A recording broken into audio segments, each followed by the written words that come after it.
একটির পর একটি ঘটনা ভারতবর্ষে ঘটতে দেখেছি। ভারতের রাজনীতি আমরা মুসলিম লীগ যা বোঝেন, বাংলাদেশের আর কোনো দলের পক্ষে তা বোঝা সম্ভব নয়। কাশ্মীরে হঠাৎ করে ভারতীয় পর্যটকদের হত্যা করা হলো কেন? এটা একটা শানে নজর আছে। আপনারা জানেন যে হাজার বছর ধরে ভারতের মুসলমানরা বিপুল ভূসম্পত্তি ওয়াকফ অধীনে ভোগ দখল করে আসছে বংশ পরম্পরা। হিন্দুত্ববাদী মোদী সরকার মুসলমানদের ওয়াকফ সম্পত্তি বিল বাতিল করে সেগুলোকে আত্মসাৎ করার জন্য যে বিলটা পাশ করেছে তার বিরুদ্ধে ভারতের সর্বত্র মুসলমানরা প্রতিবাদ করছে। পরিস্থিতি যখন জটিল আকার ধারণ করেছে এবং এই বিলের বিরুদ্ধে মোদী বিরোধী বিভিন্ন রাজনৈতিক দলের নেতা এবং সাংবাদিকরা যখন সোচ্চার হয়ে মাঠে নেমেছেন, তখনই তাদের দৃষ্টি অন্যত্র সরিয়ে দেওয়ার জন্য কাশ্মীরে এই ঘটনাটা ঘটিয়েছে। শুধু তাই না, আরেকটি কারণে ঘটনাটি ঘটিয়ে একটি যুদ্ধের মনোভাব, যুদ্ধের পরিস্থিতি সৃষ্টি করেছে পাকিস্তান এবং ভারতের মধ্যে। আপনারা জানেন যে পাকিস্তানের রাষ্ট্রীয় ক্ষমতায় আছে পাকিস্তান মুসলিম লীগ। সুতরাং পাকিস্তান মুসলিম লীগের সঙ্গে বাংলাদেশ মুসলিম লীগের একটা ঐতিহাসিক যোগাযোগ ছিল, আছে এবং ভবিষ্যতেও থাকবে।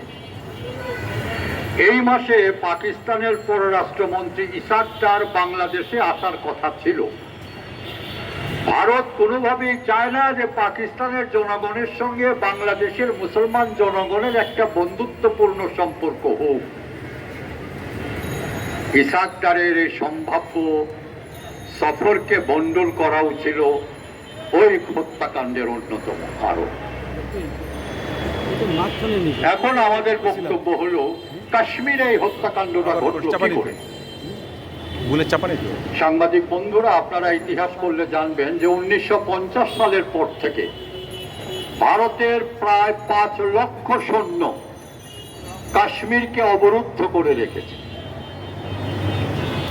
প্রতি 5 মিনিট পর পর এক একটি সেনা টহল চলছে প্রতিটি জনপদে। 70% মুসলিম অধ্যুষিত কাশ্মীরের জনগণ 1948 সাল থেকে স্বাধীনতার জন্য আন্দোলন করছে। তারা নিরস্ত্র আন্দোলন করছে। এমন কোনো দিন নাই যে কাশ্মীরের প্রতিবাদী একজন তরুণ বা যুবককে ভারতীয় সেনারা হত্যা করছে না। ভূস্বর্গ কাশ্মীর মুসলমানদের কবরে সেটাকে একটা মৃত্যু পুরীতে দাঁড় করানো হয়েছে।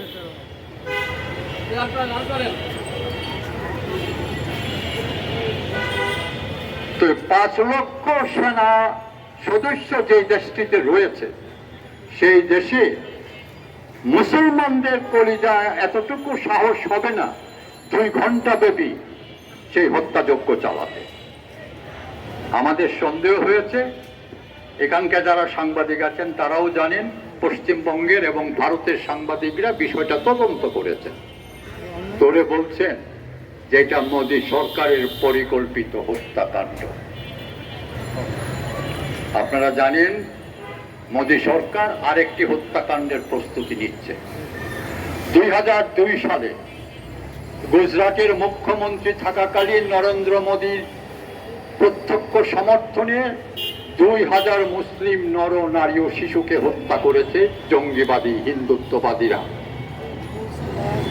এবং তার এই হত্যাকাণ্ডের সঙ্গে সম্পৃক্ত থাকার প্রমাণ পাওয়ার পর আমেরিকান গভর্নমেন্ট মোদীর ভিসা সুবিধা বাতিল করে দিয়েছিল।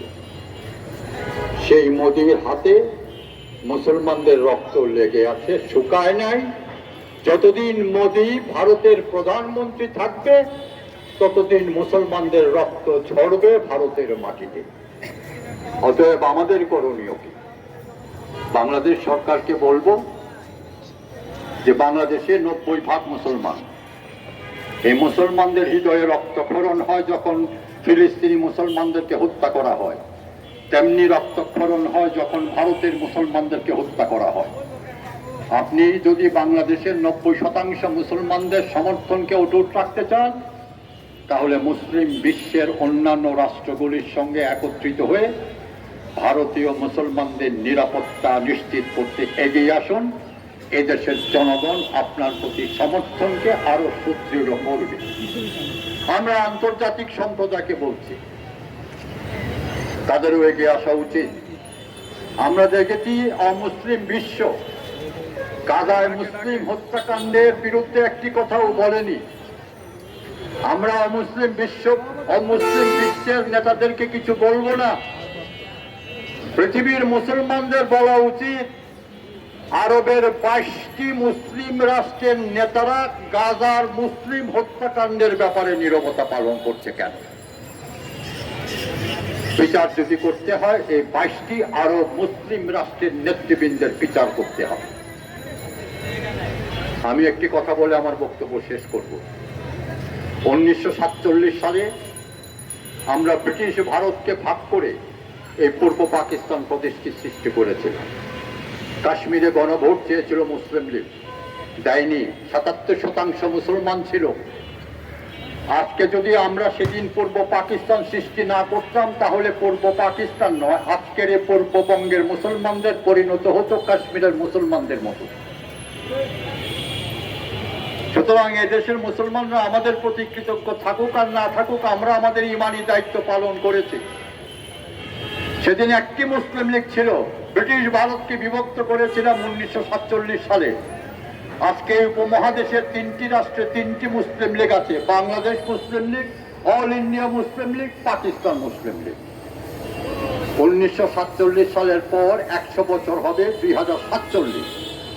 বাংলাদেশ মুসলিম লীগ একটি মাত্র ঘোষণা করে যাচ্ছে যে 2047 সালের মধ্যে ভারতকে বিভক্ত করে অন্তত 10টি স্বাধীন রাষ্ট্র গঠন করা হবে, যেখানে মুসলমানরা নিশ্চিন্তে বসবাস করবে। সেদিনই হবে আমাদের রাজনীতির পূর্ণতা এবং সফলতা। নাসরু মিনাল্লাহি ওয়া ফাতিহুন কারীম।